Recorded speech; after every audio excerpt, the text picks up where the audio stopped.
episode of the Who Dat Jedi podcast. This is episode 119, and we are the Who Dat Jedi Council. I'm Aaron, and with me, as always, is Dave and Fredo. Hi, guys. Hello. Hello. Long time no see. I've been on vacation. Fredo was taking care of my dogs for a couple days. Did they drive you nuts? Really, the only issue there was they were really adamant about going outside to take care of business throughout the night. That was really the only thing. See, they don't do Uh, that to us. They don't do that to us. So they were playing you, sir. oh yeah, of course I know. Look. At 12:30, at 2:30, at 4:45, they're like, "Come on, we need to go out." And of Yeah, course, get them up. they're playing you. Actually, Sophie just here a little bit ago brought me the severed head of her stuffed rooster, so you should feel lucky. Oh yeah. But Oh yeah, no, she tore up another thing when I was there. I just kindly went, okay, pick up all the little fluff, make sure it doesn't get in the bottom of her gullet, and then throw away. well, we thank you for watching over them. Thank you. It was fun. So yeah, like I said, I was on vacation and I came back and tested positive for COVID. So yay. So there it is. The ultimate present from the ultimate keepsake from Disney World. Huh? You know, the thing is, like, boy, I was feeling cruddy before that, and I started feeling better. And about halfway through, a couple days into our trip, I started feeling even better. I was like, wow, cough's gone. I'm feeling like great. And then it was like the last day, I just started feeling like garbage again. And we got home and I tested and I was like, oh, okay, yeah, sure enough. So, yeah, so I went to Disney World though, and that did not, my crud didn't keep me from enjoying all of Disney World and Galaxy's Edge. I finally saw Galaxy's Edge.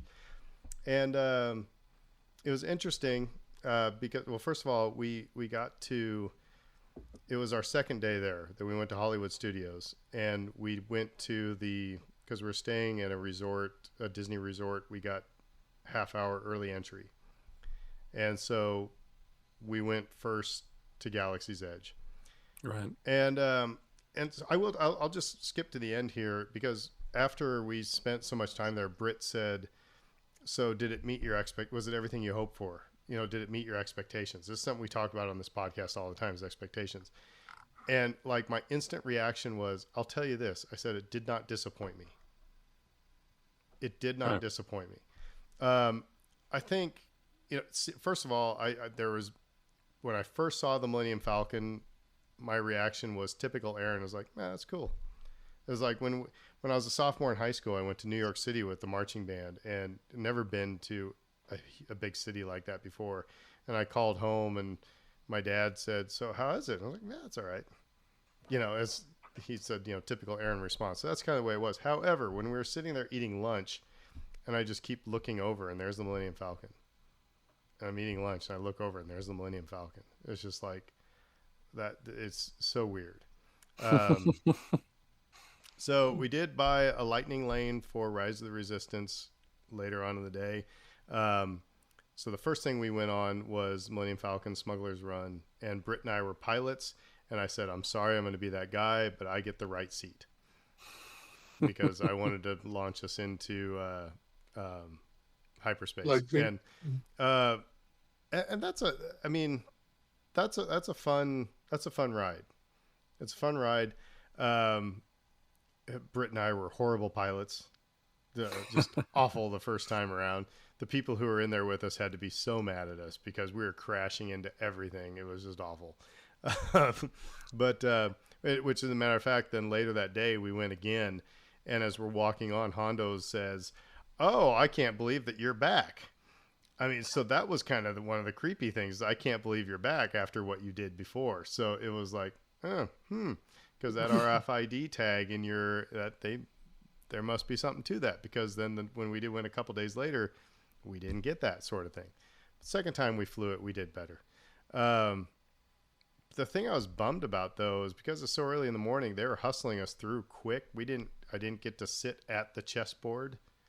It was just like, all right, you're a pilot. All right, you're going to do left and you're going to do up and down and then get in. It was like, okay. Got some pictures, but I mean, that's cool. But the thing that Britt and I kept talking about, and it's through Disney throughout, is that they don't have to go the extra mile on some of these details. They don't have to. They could have just said, go through this hallway and get in this thing, and now you're flying the Millennium Falcon. But all the scratches and the boxes and the stuff that's just the way that the love that they put into the cues and to actually all the design of Galaxy's Edge especially. Holy cow, what was that? I have no idea. Dave, did that come Is from that you? me? No. I think that was me. I think that was me. Oh, Something happened. okay. I think Maybe that I think that was ghost. that must be the ghost cheering for Aaron, going back Just, to we have get another. his go back and do the pilot and Millennium Falcon right. Anyway, so but just all the details that they put into it, they don't have to do that,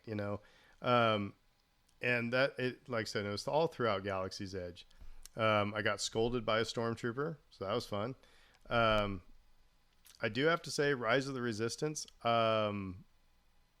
they hit that one out of the park. First of all, have you guys watched the point of view? I'm like you. I didn't want to get spoiled. I'll eventually write it. I'm guessing. So. I won't say it, but the way that they move you through, even though you're still standing in line, basically, I mean, it is like you're in a murder mystery theater. Like it is that type of immersion. It is. I mean, you're part of the. Disney always likes to tell you that you're in a story. You go on Splash Mountain and you're, Brer Rabbit running from Brer Fox and stuff like that.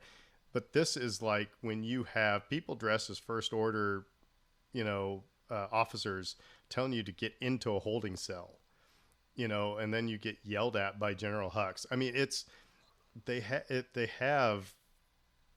plan this thing so it is like you are in the story, and it was like I said, that didn't disappoint. We wrote it a couple times.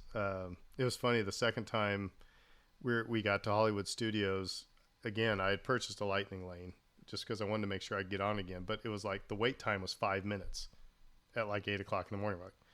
And I said to Britt, I said, I know we got a Lightning Lane. She goes, you got to go again. We have to go again. So we got in line, and 5 minutes, we got in line. I'm like, this isn't going to be 5 minutes. And we looked at the wait times again. And it suddenly switched to 150 minutes. Now, we were only in line for an hour. So by Disney standards, that's not bad. And you got to see all of the queue and everything. So that was cool. But however, it was that time we got partway on and Rise of the Resistance broke. Oh. So we got into the bay with all the stormtroopers and everything. And they're like, sorry, folks, park's closed. Moose out front should have told you. Everybody go out that door, and we'll give you a Lightning Lane. So it's like the mystery. The immersion's gone. It's gone at that point. So we went back on later, and it was all good. It's a good ride though.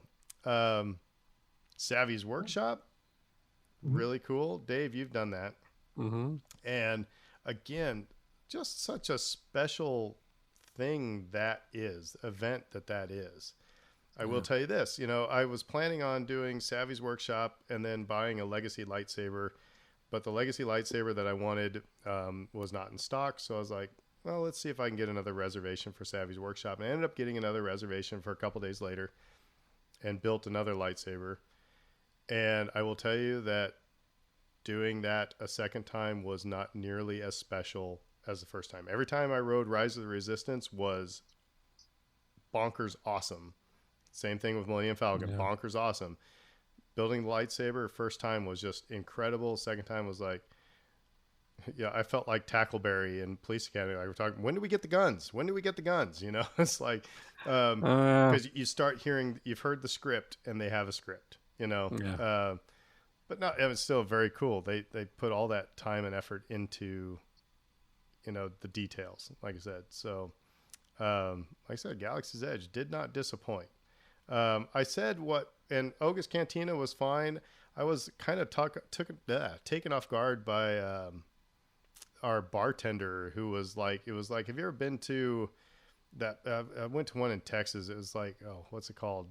Dick's Last Resort, where they yell at you and throw like the napkins and utensils at you, and they're really rude to you and stuff like. That's the way this dude was.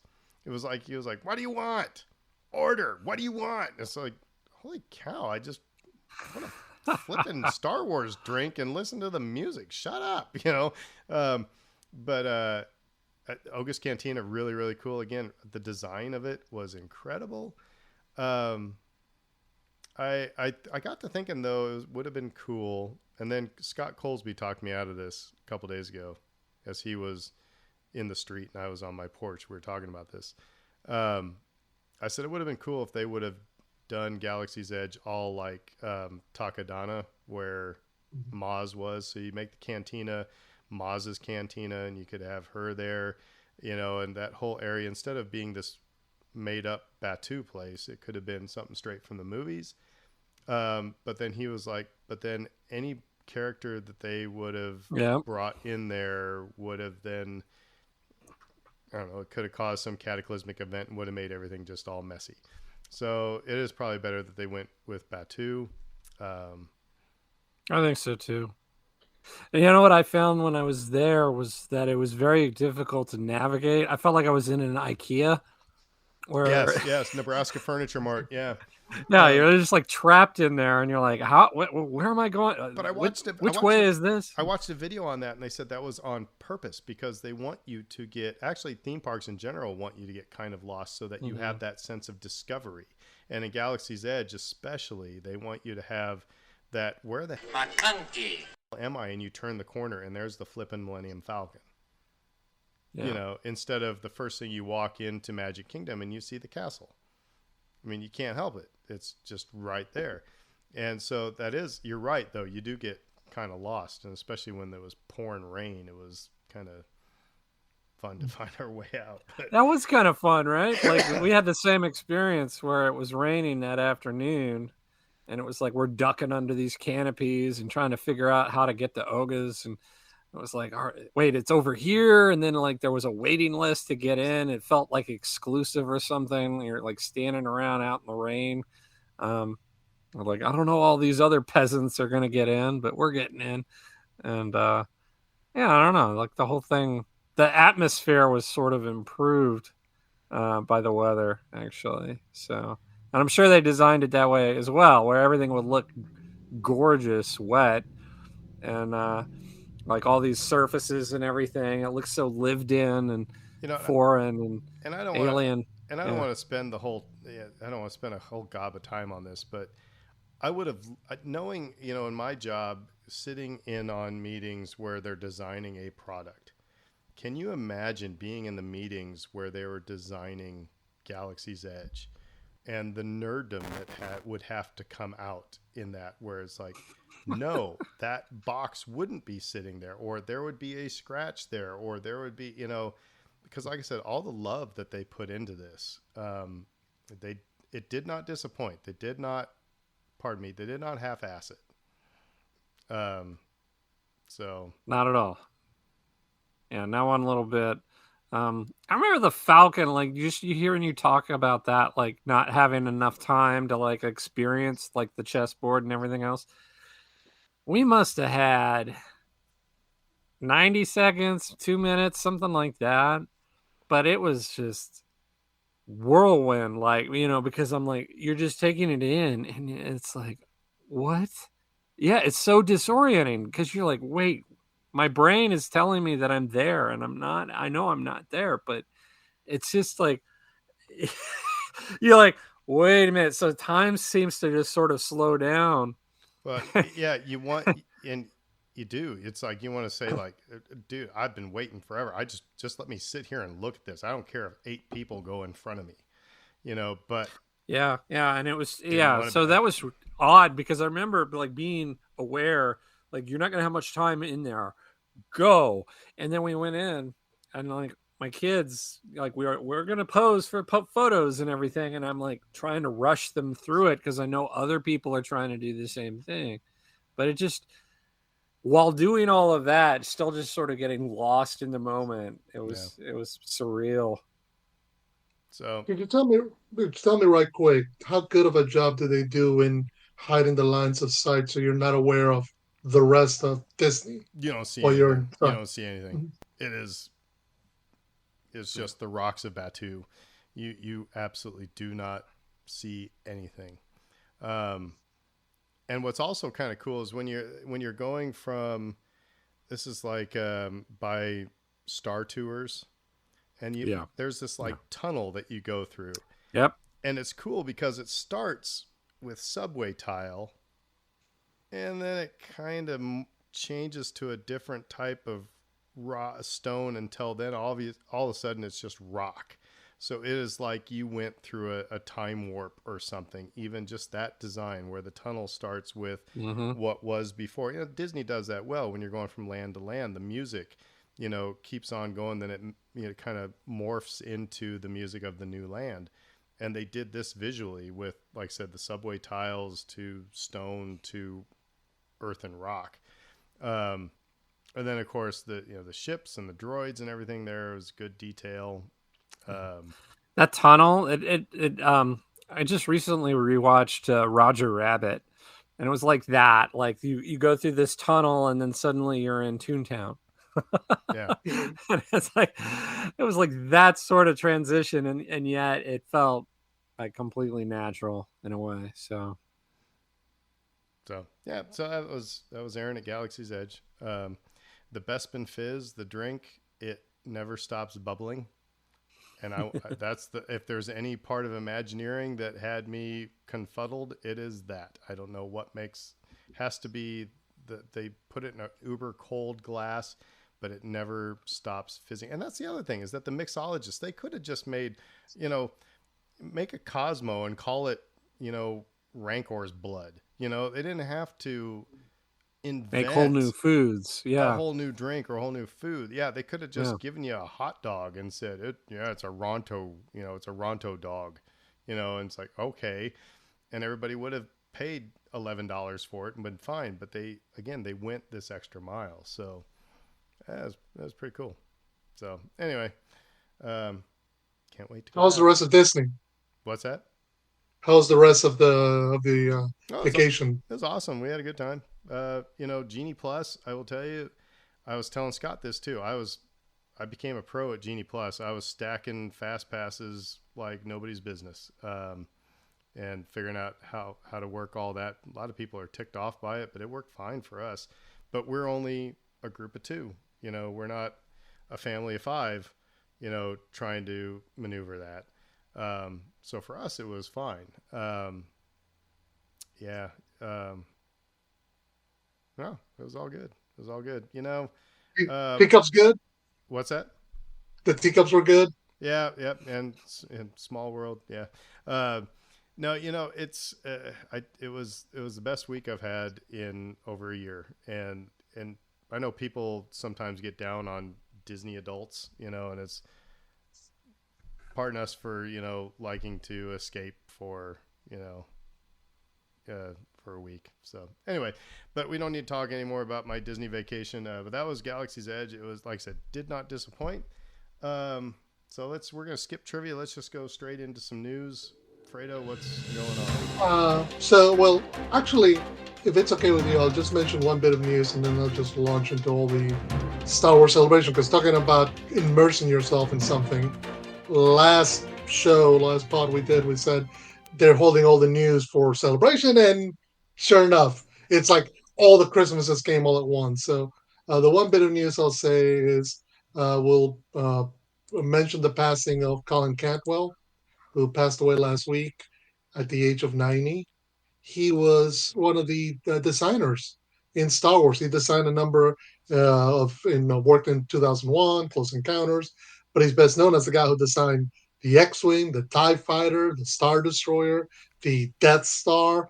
Well, he's one of the guys involved in designing and making all the stuff that everybody went to Celebration to gawk at and marvel at and try to live at. So, they mentioned that he passed away last week, so I have to mention it right now. Speaking of 90 years old, did you all see John Williams conduct um, the You Obi-Wan Kenobi theme and then the Raider? I want to be John Williams when I turn 90. Anyway. Yeah, he's having a blast with his life. So I'll skip the other two headlines. I'll No, you're put them going to on. skip over something after I get run through the mill last week about, no, Kathleen Kennedy meant blah, blah, blah. Kathleen Kennedy meant, what is this? Kathleen Okay, Kennedy fine, clears up her fine. comments. So here we She go. listened to our podcast. She listens to our podcast and said, oh, shoot, Aaron's right. Okay, so anyway, so yes, in the middle of celebration, everybody was doing interviews. Kathleen Kennedy was doing interviews. She did a couple of ones, kind of big ones. So first one that she did was she was doing it with Games Radar, and she was asked about first of all, she was asked about the slate of movies that are coming out, because while they mentioned some of the movies, the celebration was primarily focused on the TV shows, Disney Plus side. So she confirmed that first of all, the next Star Wars movie that's coming out is Taika Waititi's for sometime late 2023, but she did not confirm December. She says that is not locked in. However, beyond that, then she goes into discussing the big talking points about recasting famous characters or beloved characters. So when she says, quote, I never say never. It's certainly not something that we're doing with any intention right now. We are still talking about Lando with Donald Glover, for instance, but I don't think we would intentionally just look back at some other characters like Luke and Leia and whatnot and decide arbitrarily to do a story. There would have to be a really strong reason why. End quote. Then they follow up. Is there a future for Solo? And she says, there's always a future So for Solo. she doesn't listen to this podcast, but Lucasfilm obviously pays attention to Twitter. Mm-hmm. Sorry, my brother works in politics. Some publicist went in the next day and said, Kathy, we got to clean this up. Because it was just a bad comment. It was a bad quote. So Which go ahead. Well, especially in light of the Glover stuff, which is like she's admitted, like we are still talking to Glover about doing Lando, and so it's kind of like a hypocritical stance to have even taken. Was it Donald Glover's manager that called up Kathleen Kennedy and said, "Yo, what's up here? You want to explain this quote for me?" It's like let's look at let's look in the dictionary under breach of contract, and Well, here's what's interesting. In another interview she did, I believe with Cinema Blend this time, they flat out asked her about what's going on with Donald Glover and the Lando project. She says, quote, you need to ask Donald. He's the one that holds all the cards here. There's no movement. I will say that honestly, but it's not for lack of trying. It's just that he's a very busy guy. He's got another series and think one other thing, and then he'll come our way. So patiently waiting. And, that's one of the aspects of Donald Glover's, dynamics reality. He is writing, starring, executive producing in Atlanta for FX. He's actively involved in his music career as Childish Gambino. He's also doing the odd movie here and there. So, in a way, it's not like he needs to jump on this Star Wars Lando Calrissian train. He could do that any moment. And they can wait because Taika Waititi's been in production of this mystery movie for apparently 2 years and is going to be released at the end of next. So, but anyway, no, I just, that obviously, like I said, I called it a bad quote. I'm vindicated. So there we go. All right. So celebration was, I said it was either going to be nothing or it was going to be a whole lot of stuff. Once again, I'm vindicated because it was a whole lot of stuff. But there was also a lot of non-news, I think, in some of these. So there was a lot of stuff. If you've been keeping your ear to the floor, but anyway. Yeah, that's kind of the thing. It's that it was, they had a lot of panels. They had a lot of stuff. We're not going to mention everything because we couldn't even if we tried. I'm just going to have Dave, this is the moment when you put in the Princess Bride bit of there's so much to explain. Let me sum up. Because I'm just going to go down the list of stuff and guys can stop me and say, hey, that sounds interesting. So I do want to mention at the top, though, we're going to kind of go in chronological order, like release order here. So like the first things that we're going to discuss are the things that are coming first. So that if you're following along, you're listening and you're like, okay, get your calendars out, kids. Yeah. This is all like in the calendar and it's all set to go. So Yeah, and if there's a Fredo is the most organized of the three of us. So yeah, and if there's a release date, I put it in there. If not, that just gave you false. So anyway, so let's start off with first thing that's coming out is August 5th. We're getting Lego Star Wars Summer Vacation. So they're doing another continuation of the Lego Star Wars thing. Holiday Road. I hope that Oh, song is in there. that should be fun as they're going down with the Millennium Falcon. I want to see a The next stormtrooper in a Hawaiian shirt. Anyway, go ahead. Next bit is August 31st. Andor. First two episodes come out. We did get finally a trailer, which I'm sure you'll both have seen, right? That Yeah. that I was pumped about that trailer. That looks good. And actually, I mean, we're going to talk about Obi-Wan here a little bit. Obi-Wan is the best looking stuff that they have made to this point, but I think Andor might end up putting that to shame because that looked good. Technology, bar keeps getting raised as they get more comfortable with technology. By the way, one of the things that they did mention during celebration is Star Wars. Andor's going to start 5 years before Rogue One. So, and then season two will take you right up to the start of Rogue One. So they're confirming season one, 12 episodes, season two, 12 episodes, and that's Andor. So And whether it went to or not, they're telling it's going to be 2 seasons. Not going to be a long running show. the first season will deal with, like you said, that time period about 5 years beforehand, and then the second season should take you right into the movie. But you said you just again. I want to talk about what we talked about last week. It was you said that's. I mean, it's not a lot, but it's a lot. We're getting 24 episodes. 24 episodes of this. It's like this is awesome. I don't need to know what Cassian Andor did in third grade. That traumatized him. But that's probably gonna be a heck of a story that we're gonna be telling. And I mean, there's a point where you Absolutely. can also overdo it. So anyway. I just think the material is so rife with potential for just individualized storytelling. Well, it could branch off. Yeah. It doesn't have to be Cassian. It could be we're only getting 24 episodes of Cassian Andor. It could be what if there's an offshoot of some side character that is also maybe another fulcrum. And it doesn't have to be 100% character driven. Like it can be he gets into adventures and we see what those adventures look like, because like that's just a period of time that we've seen on film works really, really well in this universe. Like almost without exception. So really excited to see what kind of direction they take with it, because again, they could make it a character study. They could go deep into the guy's psyche and talk about his traumas and all these things. They don't have to do that at all. They could just be like, here's the lay of the land, and let's get into some adventures. One of the characters I'm most interested in seeing in the story is Mon Mothma, who we got a bit of in the trailer, because she's still in the Imperial Senate, so to speak. So we're gonna get to see her living that double life as Imperial Senator and Rebel bigwig. So it's gonna be interesting how they put that in. So that's coming again August 31st.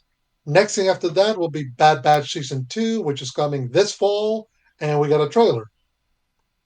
And didn't really see much in the trailer, I don't think, except for Commander Cody. Everybody's excited about. He's working for the Empire. Shocker. But it didn't. Sheev showed up. Yeah. We saw some Sheev, and Omega grew up a little bit. Yeah, makes me wonder how much of a gap there is between end of season one and this. But again, it was nothing earth shattering of a trailer. Yeah, I like the detail that it's coming out this fall is maybe the most interesting detail, because I don't think we had really any idea of when it was coming out. So, right. So you're gonna get Andor, and then you're gonna get Bad Batch, like right on. And then on top of that, also coming out this fall, Tales of the Jedi was announced, We got a trailer. We got told it's 6 episodes. 3 will focus on Ahsoka as a young foundling, a youngling, and then 3 will focus on Count Dooku as a Jedi. You actually see Ahsoka's birth, I think. Mm-hmm. And by the way, this trailer was not released. It was shown to people in attendance. So if you go surfing around, you'll find somebody's Video. cell phone, recording of it. And in this Tales of the Jedi, pardon me, Liam Neeson is Qui-Gon Jinn. Exactly. The guy who said I wouldn't do Qui-Gon Jinn for anything, right? I mean, a couple weeks ago. So the check cleared. Yeah. And actually, I think is it his son is doing young Qui-Gon Jinn in this? Did I hear that as well? Which we'll talk about that in Obi-Wan here in a little bit. But I think this is cool, but it also shows that Dave Filoni just does what he wants. Dave Filoni's running things, folks. I mean, as far as creatively. He was interviewed about this and talked about how he had this idea on a plane, basically, of intertwining these two stories of these two characters and doing something with it, and they basically greenlit it like immediately. We'll find you the people to do it, basically. Yeah, I mean, I think somebody at Lucasfilm is always thinking they're just hoping that Dave Filoni has another idea. So. Yeah, because essentially when I first saw the title Tales of the Jedi, I thought, oh, we're going to go Dark Horse comic style, go back to the Old Republic, go back like thousands of years. No, I was like, whoa, okay, they're doing more prequel stuff. But when you watch him interviewed, I am happy. I'm over the moon that Dave Filoni is at Lucasfilm and doing what he is doing. Because I don't think there is... I mean, this guy understands and can communicate a vision but understands what Star Wars is and has a passion for it, like a childish passion for it. And like I said, I'm over the moon that that's who we have as a creative, whether or not that's his official title, but as the creative, mind for Star Wars right now, I'm happy that that's there.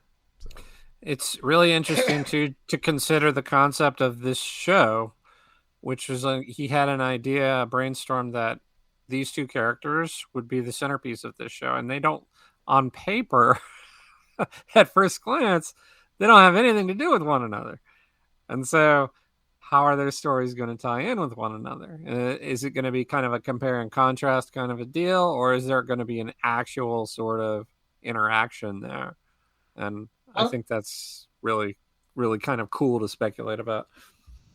Part of me wonders if it's a lot of like table setting for what we'll get next year, but he does do that. Yeah. And when Bad Batch got set up at the end of Clone Wars, like he does tend to use one project to springboard into another, or use one show because he did that in Mandalorian season 2 with Ahsoka. Yep.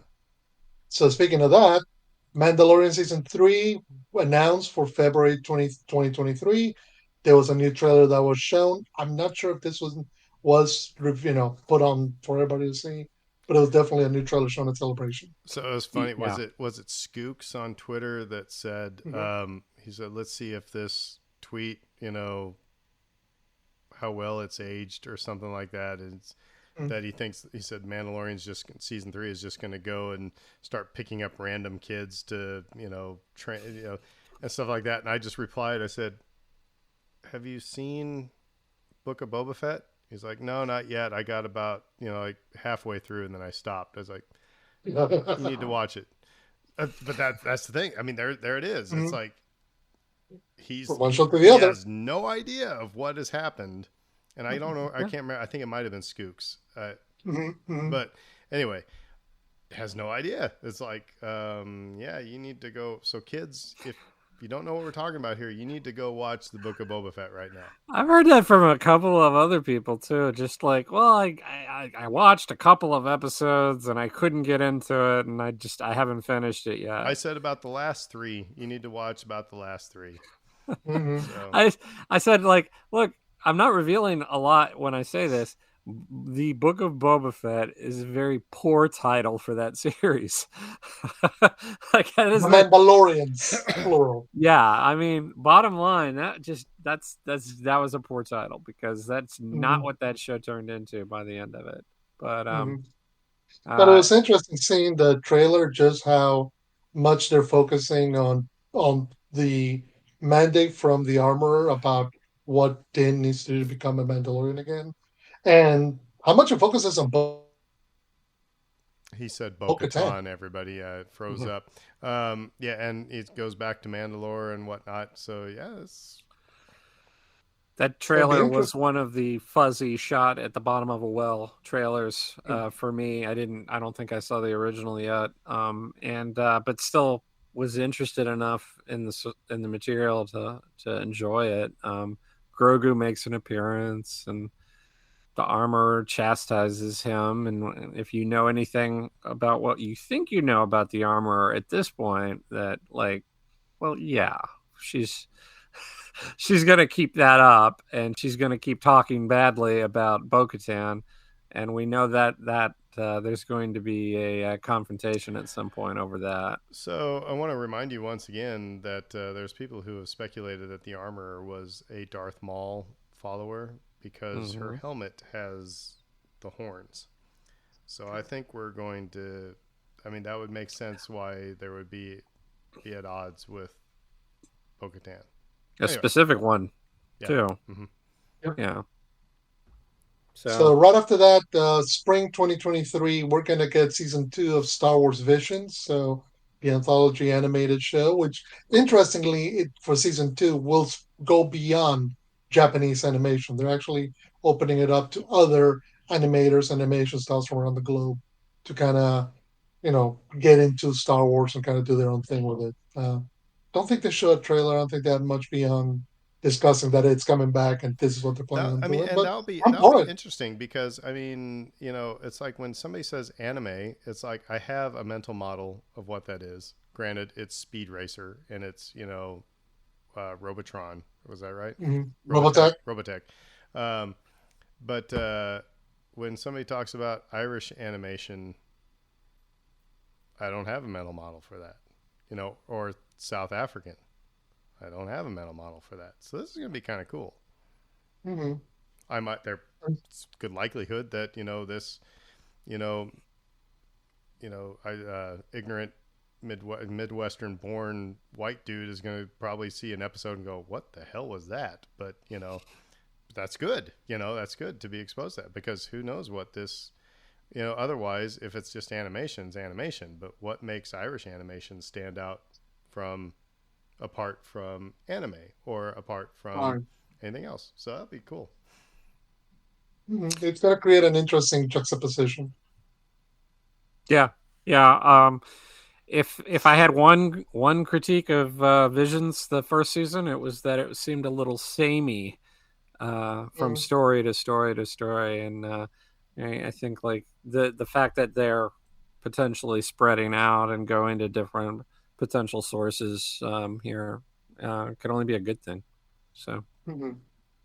So after that, sometime also in spring 2023, we'll also get Young Jedi Adventures, which is the first. It's an animated show set during the time of the High Republic, but this one is aimed at young viewers. So this is more aimed at which kids which as an totally means audience. that somebody in their 30s is going to rail on it on Twitter. So I mean, Oh God, forget TikTok. Never mind TikTok. They're going to be awful about it. this ain't Yeah, Star Wars. yeah. It's a story. It's a story about younglings becoming Jedi Knights, grappling with compassion, self discipline, teamwork, patience, and friendship. So, Well, like I said, first full length animated Star Wars series created for a younger audience. As long as And all it's the the first. characters are white, then everybody on Twitter will be fine. Ooh, So. yeah. Well, we're gonna get into that later, but Oh dear God. Yeah, but yeah. Sorry, Anyway. kids, that was sarcasm there. We'll get to yeah, that story here in a little bit. we So. will, when we're talking Obi-Wan. But like this is I like it. And like to your point, Aaron, there are going to be those critiques where Well, people but are here's just the going to be thing: is like, that, "Oh, it's for kids. well, and that's the It's thing is that all the terrible." stuff that Fredo has listed off, none of it is like at aiming towards the demographic of your 3 kids, Dave. I mean, No, Yes. Lego Star Wars and right? this. Like, Okay, that yeah, maybe. yeah. It's like so. Yeah, they need. Why? Let's go for it. As long as we don't do Star Wars babies, that's the only thing I ask. Is I don't want Star Wars babies. You don't want to. You want to give lightsabers to babies? Star Anyway. Wars babies. Oh God. So the last 2 major announcements came for. They're announced for 2023, but no date has been No. set. Time out. I totally forgot something. We gotta go way back. Bad Batch, the biggest spoiler, the biggest thing in that Bad Batch. I said that didn't show us much. Mhm. I lie. Gunji, the Wookiee Jedi, is back. Is in there. He's there and wielding the green lightsaber. So that's interesting. Sorry. Okay, so I'll let you go back. I just wanted to throw it out there because we were talking about Star Wars babies. I was like, well, a Wookiee baby would be really cute. And I was like, wait a minute, we have one, and it's Gunji. So okay. Well, maybe grown up Gunji will turn up in Ahsoka when that debuts in sometime 2023. Right now, there's no date. They showed a tiny during their panel a tiny piece of footage, basically showing what everybody freaked out about looked like Sabine, as well as Ahsoka, as well as what's her name? Jeez, Hera. Hera Syndulla. Yeah. Like So they saw a Twilight, So and then Chopper made an appearance at the panel, that was which well, everybody and they actually interviewed Natasha Liu, whatever. Bordiso, yeah. Yeah, her and Rosario Dawson. And I mean, they were saying if she's Sabine. I mean, so they were just. There's no secret here.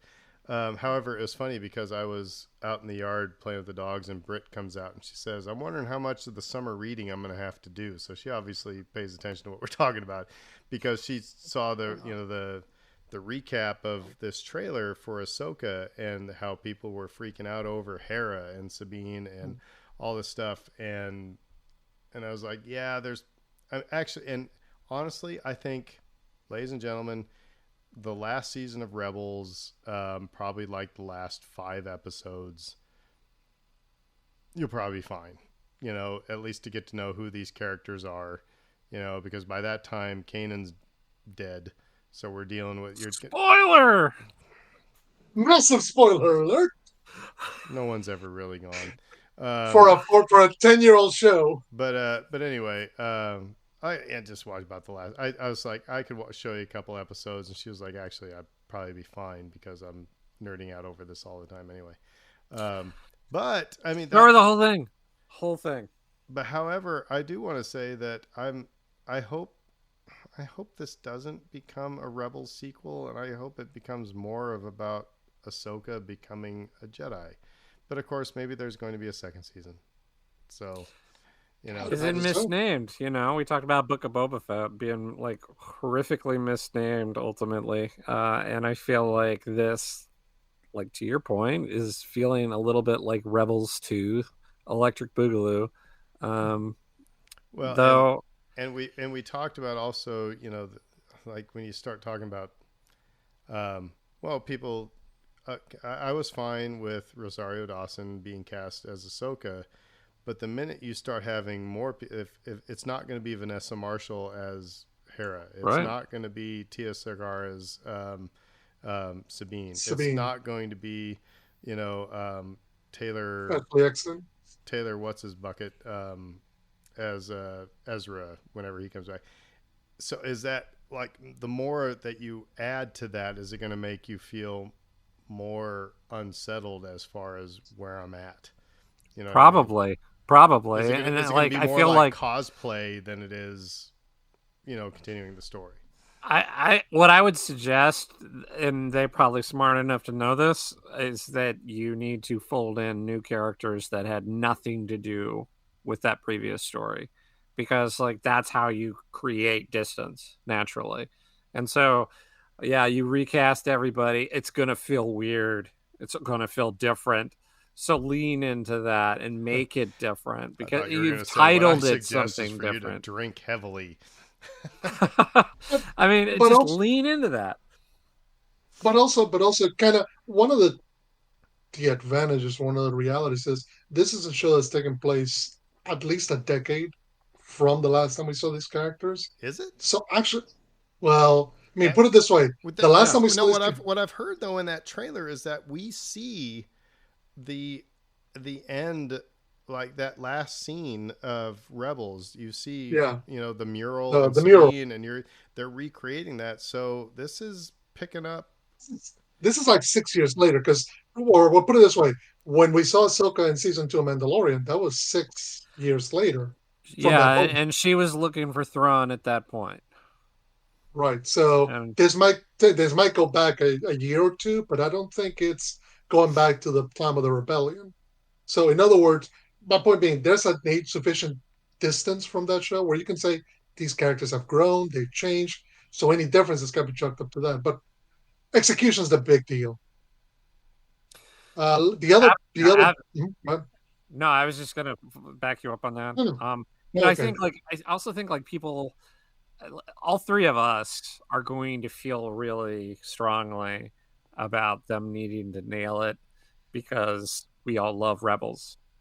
Mhm. If you've watched Rebels, you grew attached to those characters, you grew attached to the story, and it really affected you.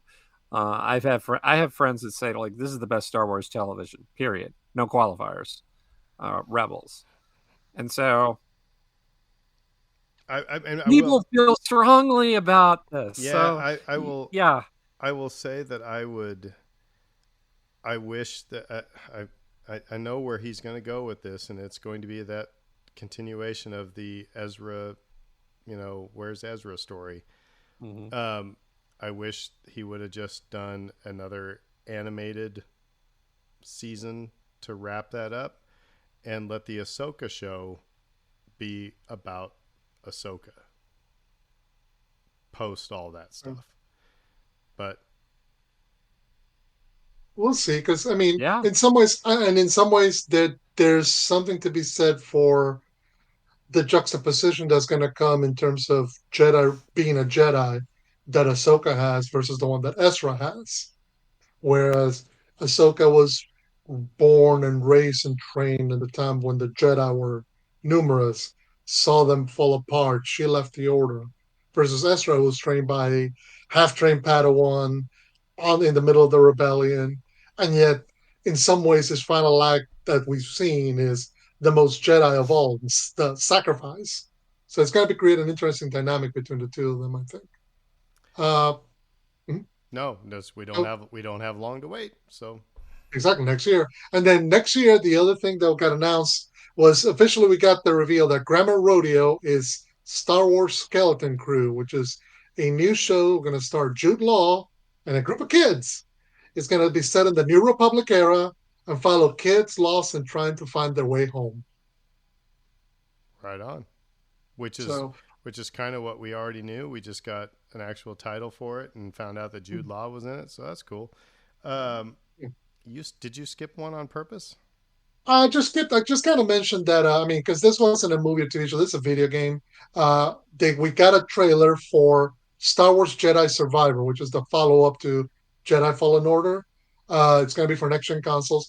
The interesting part, though, is and what's going to lead us into Obi-Wan is it's set to take place 5 years after Jedi Fallen Order, which would put it about the same year as both Solo and Obi-Wan Kenobi. 10 years before Battle Yavin. So 10 years after Revenge of the Sith, I'm sorry, is when this stuff will take place, which because those Jedi Fallen Order also heavily used the Inquisitors, I wonder if we'll see any story threads or ideas come into effect in between all this stuff. If Uh, if okay, so we're and I mean, we're going to get into talking to Obi-Wan here in a second. You got one more little news bit, but I wonder if they hadn't have spent all their allowance on Obi-Wan already talking to a Jedi on the run, then I would have said putting Cal Kestis in the Obi-Wan,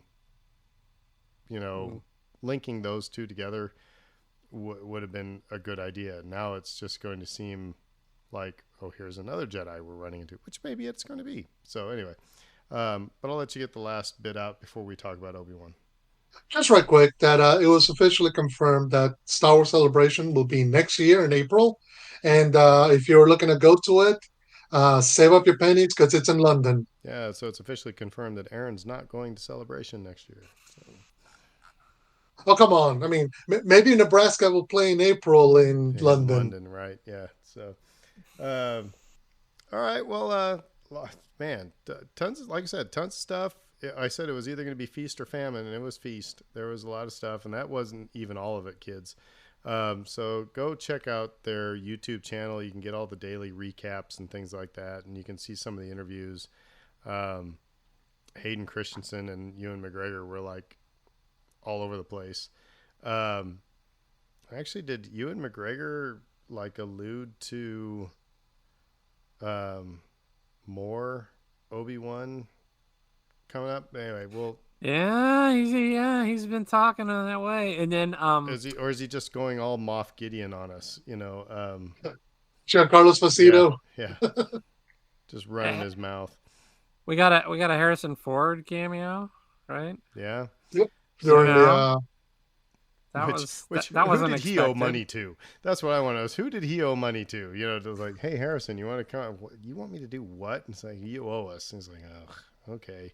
Well, to be fair, this is what's interesting because they had that Lucasfilm panel. Well, yeah, because they didn't have any. I mean, there's not an IndyCon, right? So there's no other place for them to put that Indy 5 stuff into. Same thing as they didn't have a place to put the Willow trailer into. Sure. And I'll be honest, that was the trailer that got the most to me. So yeah, they did it. They did talk. They showed some, at least some production art of Indy. Mm-hmm. Obi-Wan. So I'm going to preface this with I was talking to my brother yesterday, who has been on the show before. He's responsible for me being the Star Wars nerd that I am. Pardon me. And I asked, I said, have you watched Obi-Wan? He's like, yeah. And I said, what'd you think? He's like, yeah, we'll see. And I was like, we'll see. I said, what didn't you like? He said, what didn't I like? And there was a pause, just like I'm pausing. He's like, we'll just see. We'll see. And I find it interesting because, first of all, I really dug the first two episodes. I know Dave really dug the first two episodes. Fredo, I'm assuming you really dug them. But Dave, you mentioned that you sent us a message that are like you're seeing reviews of people who are like kind of like my brother, but worse, saying that this is just dismal. So I guess maybe let's use that as just kind of a preface. But let's just talk about our instant reactions in watching it. First of all, my first reaction is I want to know if all the people who were ticked off about Luke Skywalker in The Last Jedi are ticked off about Obi-Wan in the Obi-Wan first two episodes of Obi-Wan Kenobi, because he is the exact same character as Luke Skywalker. He has cut himself off from the Force. He is disillusioned. He doesn't want anything to do with anything. He still has a sense of duty, kinda, but it feels like I have a sense of duty because I'm supposed to. So he is a dismal character. He's just going to work. He's commuting to work. He's commuting home from work. And then he's going and eating crappy food in a cave. And then he's going back to work the next day. And we saw that 3 times. But anyway, I want to know, it's the exact same. It's the exact same. I was quite shocked. I mean, given the current events of, the massacre in Texas. And then we open up with Order 66 again, but in the Jedi Temple, and we're seeing a teacher protect her students from people with guns. I was like, holy crap. Stranger Things, we just binged that. They have a warning at the beginning saying, we filmed this a long time ago, and so this is going to be, this opening scene is going to be kind of rough, everybody, so heads up. Obi-Wan didn't do that. And if I went there, anybody had to go there. So that, but I mean, however, it's part of the story. No, I dug it. The production value I thought was great. I liked the idea of Obi-Wan being beat down and curmudgeon-y, because it gives him a place to go. I mean, that's what I was like with Luke Skywalker in The Last Jedi. Yeah. We'll talk about the baddies a little bit later. I will say that I'm really confused about what happened at the end of the second episode, because Rebels comes into play here. But we just got done watching Book of Boba Fett, where we know that maybe people are playing around with how to fix your gut. But Dave, what'd you think about Obi-Wan? The beginning was magnificent to me. I'm not sure that Order 66 has ever been portrayed quite so viscerally as that, other than maybe the scene with the younglings and the lightsaber. It was just really powerful to watch it from the perspective of people who were directly impacted by it.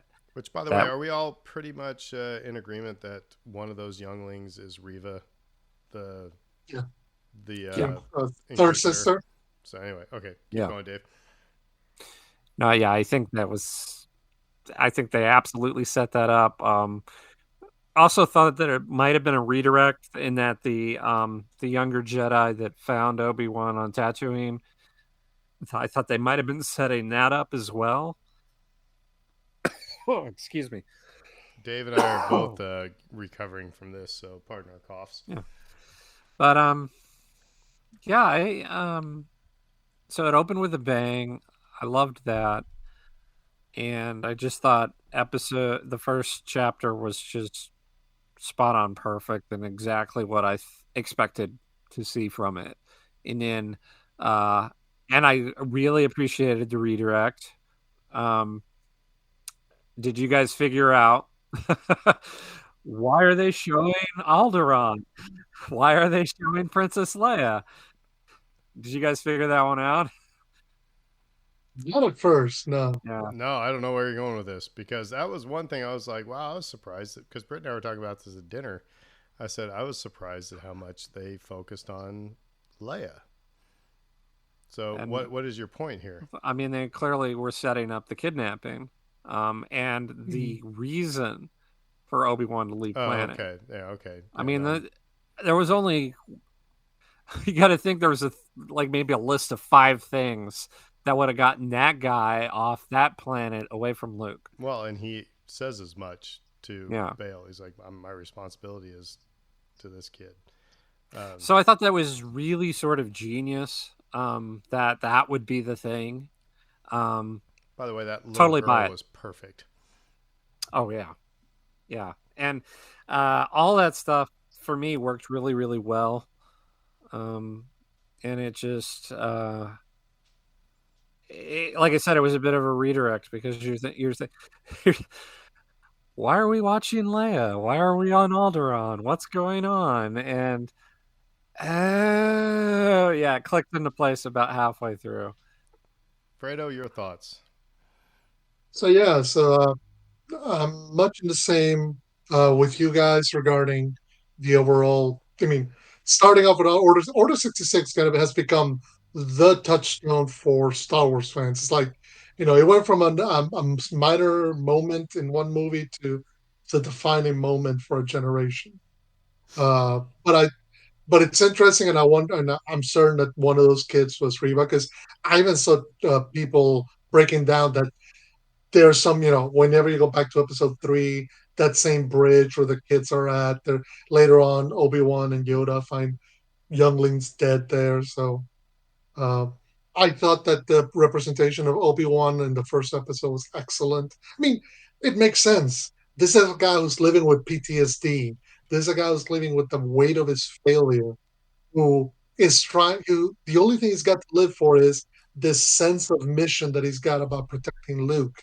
So it makes sense that he would reject the call to leave Tatooine. And it also makes sense. I mean, that scene between him and the Padawan, the other guy, just tell him, look, walk into the desert, bury a lightsaber, pretend that there's none of this ever happened.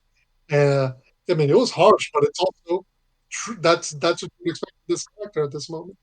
Uh, so I really like. I love the moment between him and Owen. I love the moment between Owen and Riva. Uh, I had mentioned, I think, a few weeks back when the trailer dropped that for the longest time I've always felt like everybody else that the reason Owen and Beru died was because the stormtroopers showed up looking for the droids and killed them. But part of me now wonders, maybe just maybe, Owen and Beru thought that they were showing up for Luke. Because if you've been carrying that weight and you know whose kid that is, which is one of the things we'll get to towards the end too, about knowing who Anakin Skywalker is and how rare of a secret it is.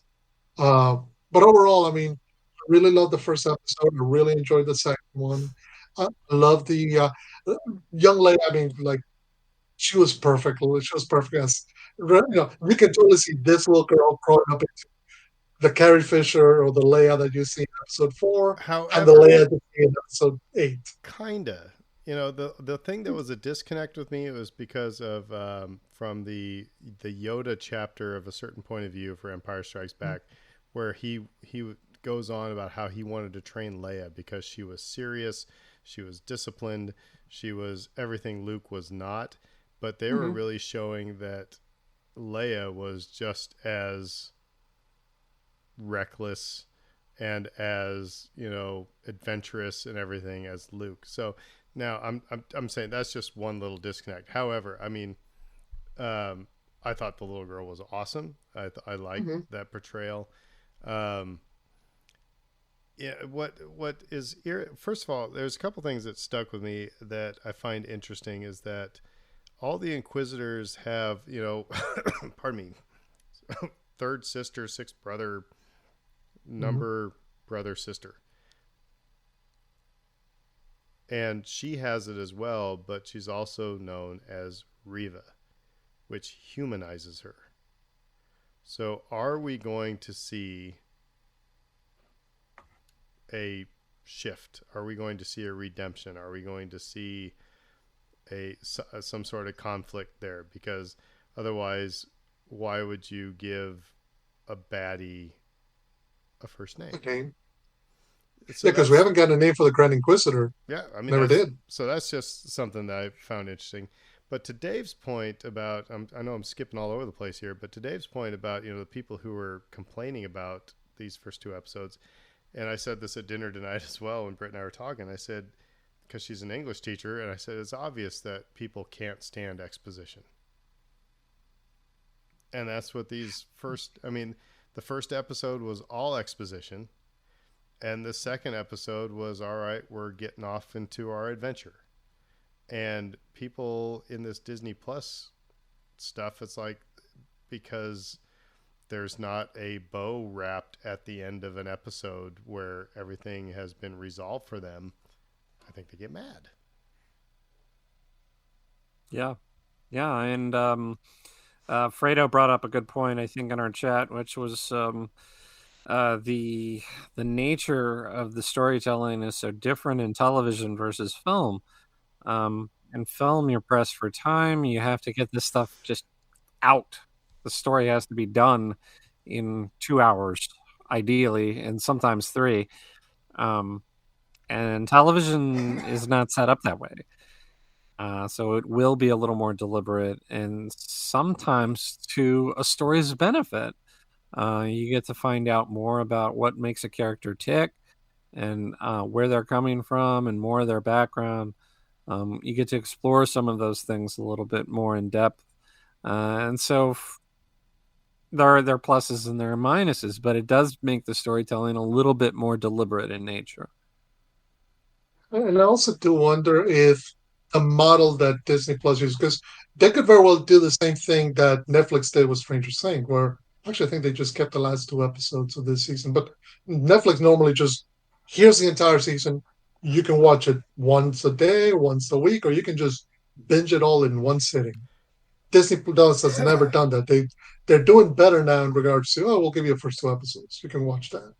But they're still holding on to, you will come back the following week to do that. And if you're accustomed to a model where you get all your story in one go, which is primarily how Star Wars has been done until Disney Plus, this shift is a lot harder to adapt to because you're not accustomed to it. And a lot of people seem to have a problem with the fact that you gotta wait to get all your answers. They want everything now. But if you get all your answers in episode 1 or 2 in the first inning, then what's the point of the other four? What are you waiting for? Do you think that there is a kind of a trippy mind thing going on here with people where they are seeing such good quality coming out of this that they're thinking, I'm watching a movie?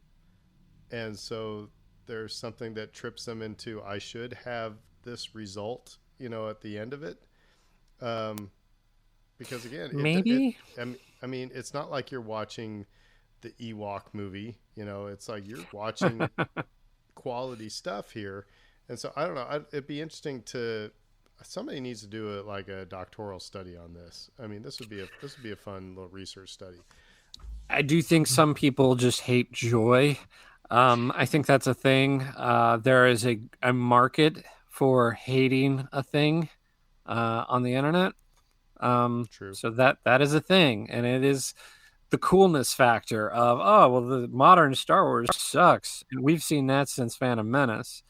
So I think there's some of that at play, but I also just sat down with it and I thought, like, well, what am I missing, right? Like, why did I like this so much, and why would other people not like it? And I thought it might be a little inaccessible to new fans who are just hopping in now inexplicably. It's like I would agree with that, except for how many people liked WandaVision who had never seen a Marvel movie. And I'm talking about my mother-in-law. It's like they really dug WandaVision because if it's a good story, it's a good story. But also, WandaVision had a rather neat trick to tell its story. Right. It wrapped its story in the mode of classic American television sitcoms, which allowed it was given to you. It's almost like when you give one of your dogs the medication wrapped in ham. Like it may not know what the medication is, but it knows the ham and it likes the ham.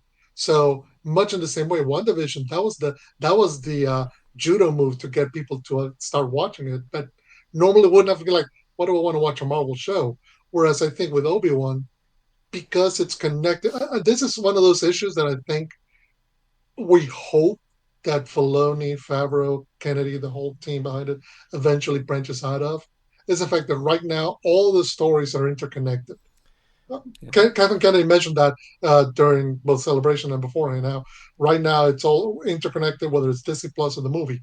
But at some point, you want to start telling different stories because otherwise, it just feels like you're telling the next middle chapter in a story that has just tons of middle chapters. So here's the thing that's going to be interesting for us to watch, because Ewan McGregor made this comment at Celebration. He was being interviewed.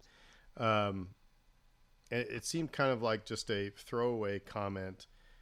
But all of the other, like all the Mandalorian stuff in the Book of Boba Fett, we've had different directors for different episodes. And he made the point of saying, Deborah Chow is the one and only director for this. And he said, and thank God, because he said she is awesome. But he said, so you see her vision throughout the entire story. And that's an interesting thing. I mean, as much as I've enjoyed, it's like we're like, man, this Bryce Dallas Howard episode was awesome. Or, oh, wow, this, Taika Waititi episode was awesome. Did that create a, like disjunct, or just did it mess with us? Because not have, it'll be interesting to see what this looks like at the end of the 6 episodes, because it's been Deborah Chow's vision throughout the whole thing. The other thing I was hit with was like, all right, so first of all, I love how they say 10 years later. It's the first time they tell you when this is happening. So that's awesome. But he still is waiting to hear from Qui-Gon. And it's like Yoda said, I'm going to teach you how to commune with him. So my comment, I was like, Obi-Wan, what the heck you doing, man? What have you been doing for 10 years? Or Yoda, are you not giving him the lessons? Who's dropping the ball here? I was like mad at the two of them for a minute. It's like either somebody ain't teaching or somebody ain't learning. That was, but of course, then it's like you get to, like I said, Luke cutting himself off from the Force. Obi-Wan had to cut himself off from the Force.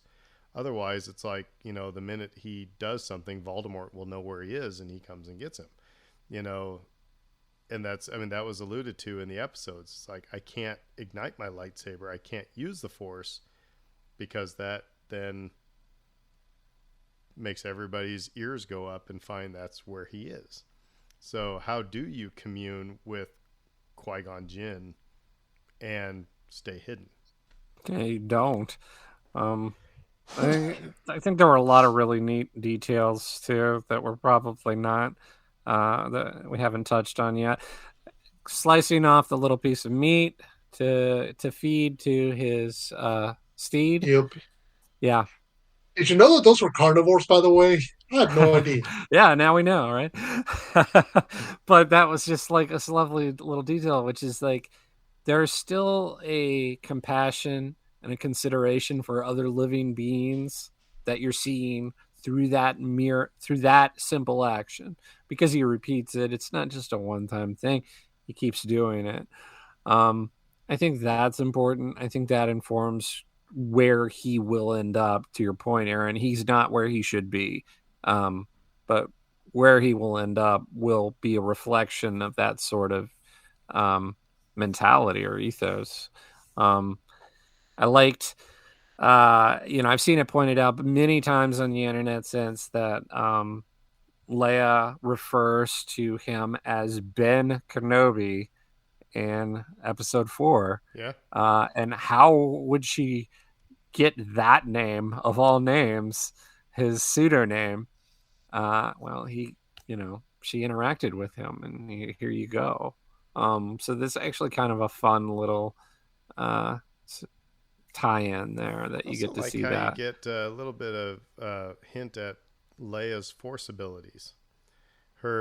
She's always been more of an empath, right? I mean, we saw that in Force Awakens when Han dies, she feels that, and when she says, in Return of the Jedi, I've always known, and so in here, she's little Leia is yelling at her cousin, say, "You're afraid of your father."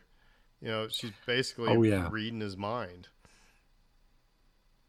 She knows how to read people. She knows, which makes her a great ambassador, senator, negotiator, leader.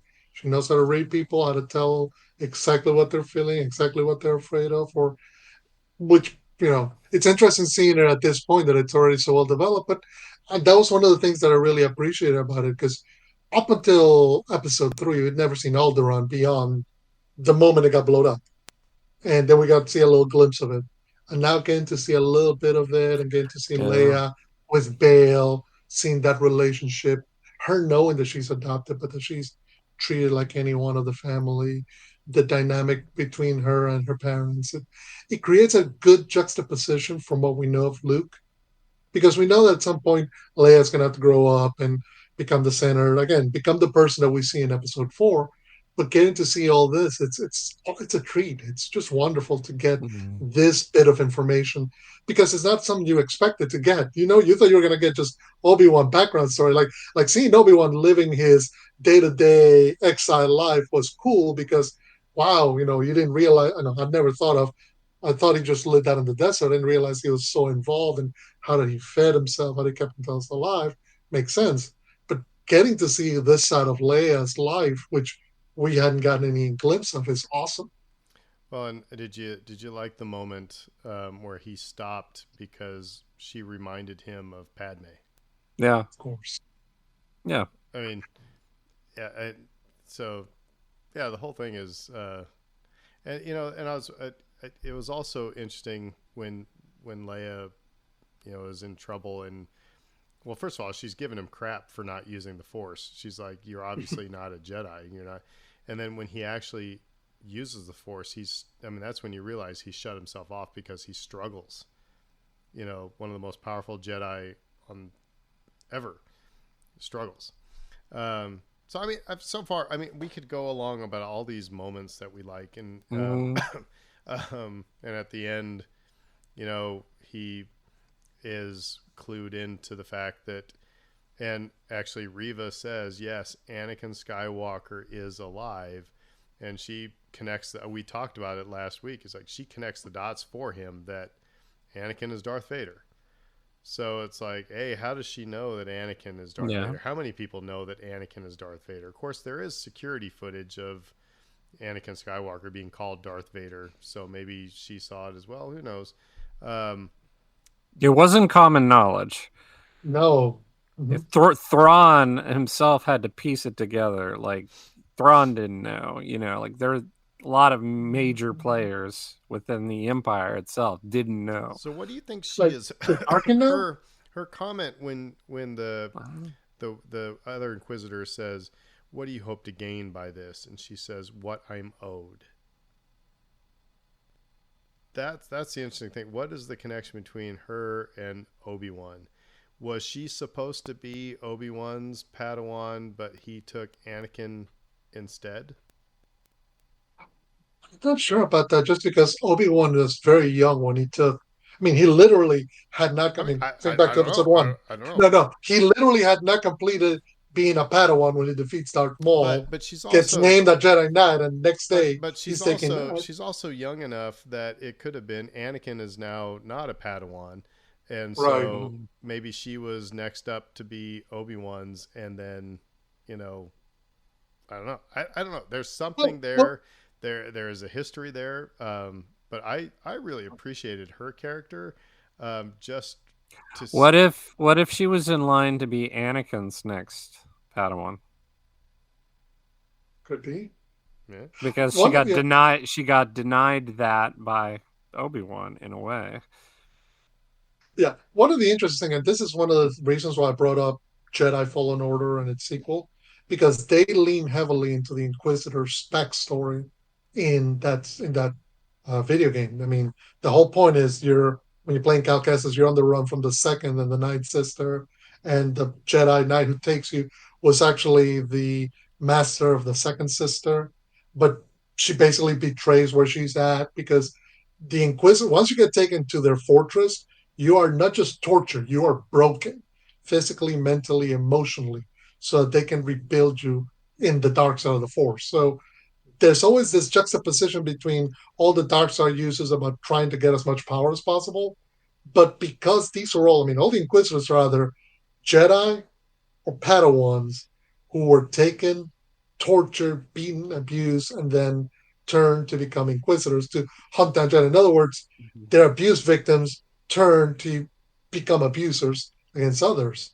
And that's an important point. I'm not sure everybody who's listening to this even knows that backstory, because the Inquisitors are basically people who would have been Jedi or were already on a path to becoming Jedi. They're Force sensitive. And instead of being recruited for that purpose, they are recruited to hunt down Force sensitive people and murder them. And what's interesting, because the ultimate dynamic between all dark side users, whether it's ancient Sith, modern Sith, the First Order, is they're always on a quest for power. So they're always looking to screw one another. And I don't care what medium, Legends, Extended Universe, whatever medium you want to discuss. If there's more than 2 dark side users, they're all looking at how to topple one another. So the idea that Reva would be looking on a way to get higher up the ladder in Vader's estimation and take over for the Grand Inquisitor, whom she seems to not have a good relationship with, because he keeps trying to put her in her place and she's not having it. So, so let's take a step out of the story, the film world, and let's go into the real world here. I made the comment earlier. I said, as long as all the characters are white, then the people on the internet will be fine. Couple things. There was a tweet a couple weeks ago, or a week ago maybe, that said that Deborah Chow has been preparing Moses Ingram for Star Wars fandom and to be ready for the hate. And then today, the official let me find it here. The official Star Wars social media account actually posted this on all their channels. They said there are more than 20 million sentient species in the Star Wars galaxy. Don't choose to be a racist. We are proud to welcome Moses Ingram to the Star Wars family and excited for Reva's story to unfold. If anyone intends to make her feel in any way unwelcome, we have only one thing to say: we resist. That's where we are in 2022. That they're having to set up blockades for their actors of color. Oh, it did. Just a few minutes ago, Star Wars main account actually retweeted a video from Ewan McGregor, basically saying, "Yeah, give this character a chance. It's going to be awesome." And it's sharing the same message of, But however, and yeah, I mean, give this character a chance. It's like, how about not be a McClunky? Pardon me, you're gonna have to McClunky that, Dave. But I mean, it's like, how about and my wife and I were talking about this, and I mean, thank God for the people that I grew up around, because I don't. This is dumbfounding to me, you know. But she said, she said the same thing. She's like, this is a minority of Star Wars fandom, but they are loud and they have nothing better to do, and that's the problem. And so it's like, what the McClunky. I mean, and how do you stop this? well, the way that you do it in part is the way that they've done it. I mean, look, we lived through the abuse that both Ahmed Best and Jake Lloyd got in the prequels, and even Hayden Christensen. I mean, he's admitted there's a reason why he took up, left movies for a long while, and it was not having to do with reactions to Jumper. We saw the reaction that Kelly Marie Tran, John Boyega, Daisy Ridley all got, and we just saw, and we just saw the reaction that some of the fans had to some of the stuff with Book of Boba Fett and whatnot. So I am glad that if this is Lucasfilm stance going forward, I'm all here for it. Enough. It really has to be said. Enough. This is not the majority, not even the half, not a third, not a quarter of the Star Wars fan base. And you know how I know this? Because you go look at all the videos of Star Wars Celebration, and it's kids and adults of all shapes, races, nationalities, genders, colors, creeds, all in love with the same thing, all proudly and humbly coming together. This is a small subsection, but they're annoying and they're McClunkies. Yeah, and my point is that I think Lucasfilm needs to be, not as subtle as we resist. They should say, this is Star Wars. If you don't like it, don't let the door hit your butt on the way out. Mm-hmm. Absolutely. I mean, at some point, you just need to be that blunt with people. There's a real level of stupidity that goes into this in the front end, which is just like, why, and again, like, you're bringing hatred into something that never asked for it. And I think we get into a position where you have this small section of stupid, small-minded people attacking people, and so other people rightfully think, I need to come to this person's defense. But then they'll say outlandish things like, well, this is the greatest actress of our generation, or something. They'll go overboard in defending her because they feel like they have to. It's like, so far the jury is very much out on this character and her performance. We don't know, but for anybody to come down against her on the basis of race is just patently offensive, and there's no place for it. And none of us will tolerate any of that. If I hear that, if someone says that to my face, I'm going to say, no, I'm not listening to that. I'm sorry, but I'm not sorry. I'm not listening to that. So that is not the world that I choose to exist in. Again, well, Aaron, I'm in the same boat that you are in. I was not raised in an environment where I thought about these things or had to think about these things because I had that level of privilege, right?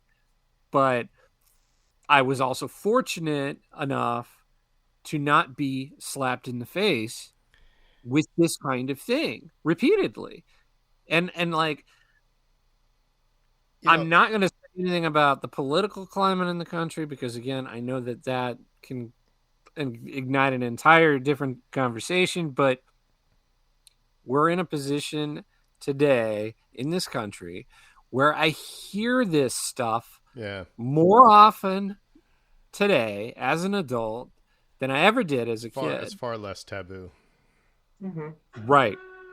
It Um, used to be taboo because people would shout it down. so And we need to get back to shouting it down because it's and vile. your alarm's going off, but another thing that Britt has mentioned, she's like, the thing that frustrates her is that the people who have this opinion, they miss the point of Star Wars.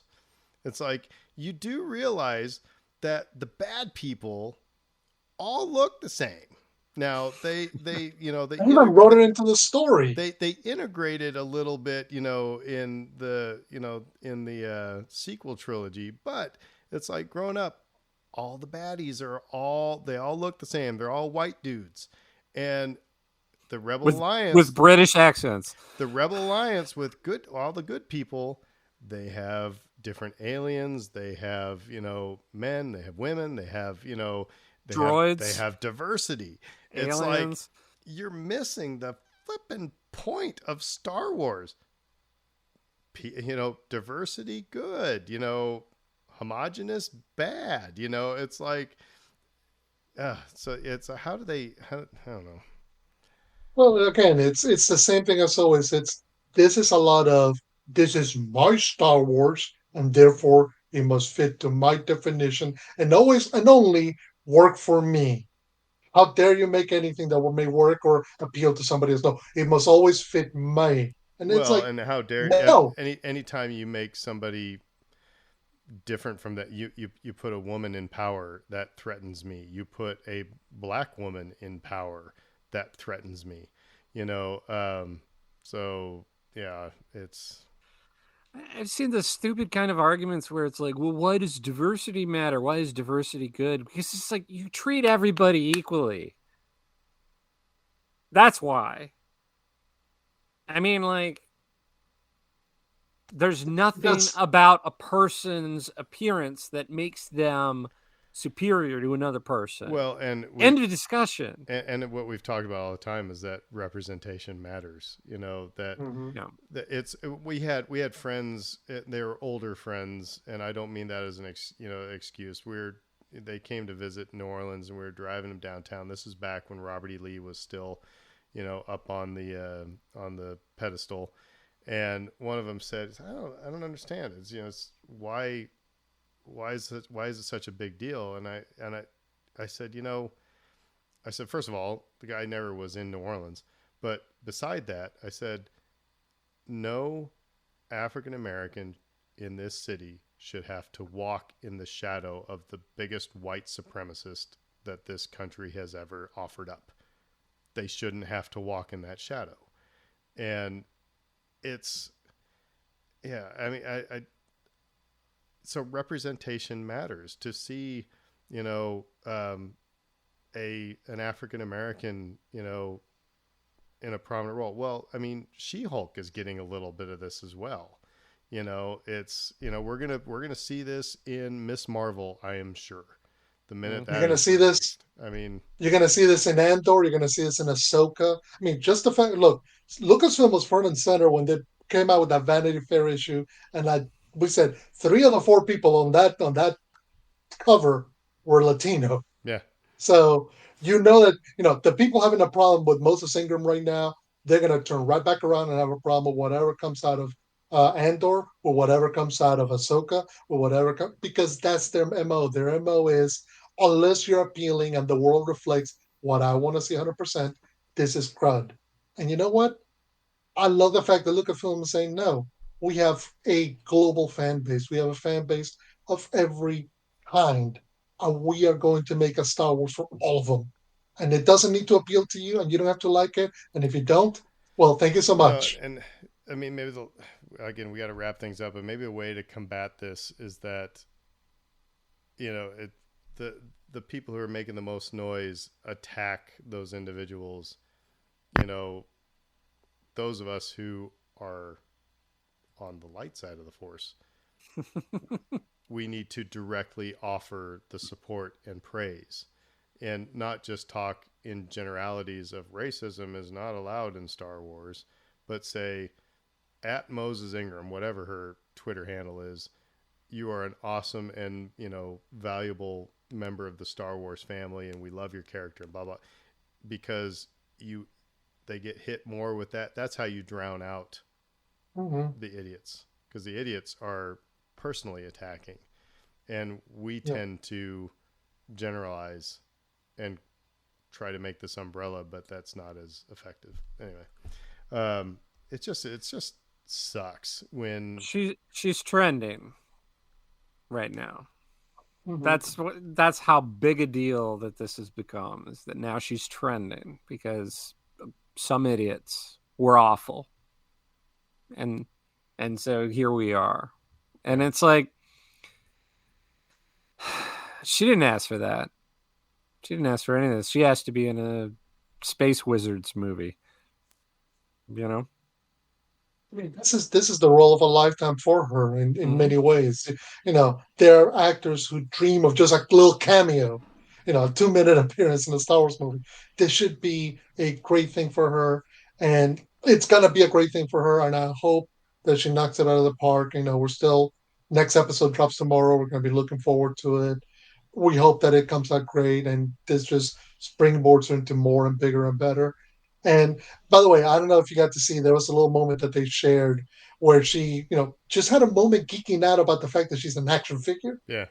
Like, they had her showing up with a little action figure and then the Black Series action figure, and she's freaking out about the detail that they got. And it's just like, you can just see that this is, any one of us would be dying to be in her shoes, to be in this moment, to be like, wow, I get to be not just in a Star Wars movie, but I'm wielding a lightsaber, I'm fighting Obi-Wan Kenobi, and being on stage with Darth Vader. This is awesome. And it's like, and here come the people who just gotta be the turd in the punch bowl.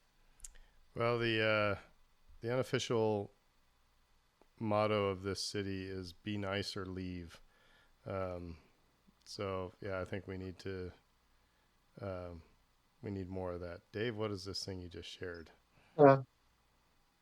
It's taking. I was gonna say, in this regard, we need to be nice or bleep off.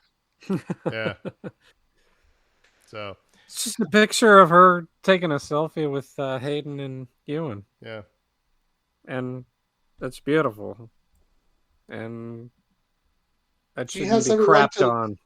right. She has every right to have this experience, to have this moment, for it to be a great thing. And obviously, and it's gonna be. And here's the thing: it's gonna be.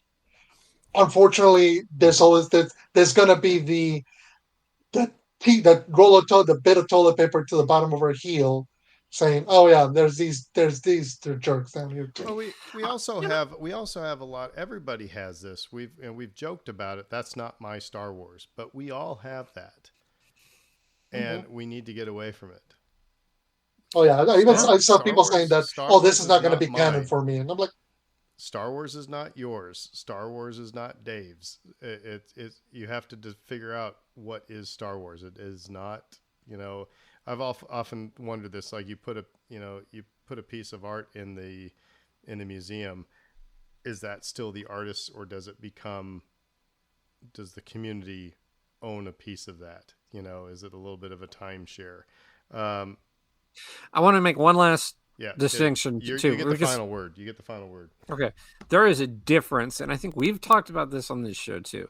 There is a difference between saying, I'm mad on the show, I'm mad on these actors, I'm mad on this, I'm mad on that, and adding them on social media, speaking directly to them, talking about what a disgrace they are, or insulting them. There is a huge difference between those two things. And if you don't recognize that, you've lost a little bit of your humanity, to me, in my opinion. I'm sorry. Not sorry. Sorry, not sorry. No, yeah, and I think we need to start being a little bit louder than the squeaky wheels. So, yeah, well, all right. Well, we'll see what Obi-Wan has to offer in the coming episodes. So, we never even mentioned that Flea was a baddie, which Needles was in this. I kept waiting him for ask Obi-Wan if he was chicken. Yeah, right.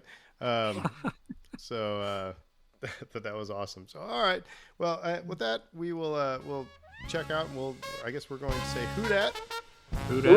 And like I said, we'll see what Obi-Wan episode 3 has to offer, and we'll be back here next week to talk about all of it. So until then, everybody have an awesome week. Matanki.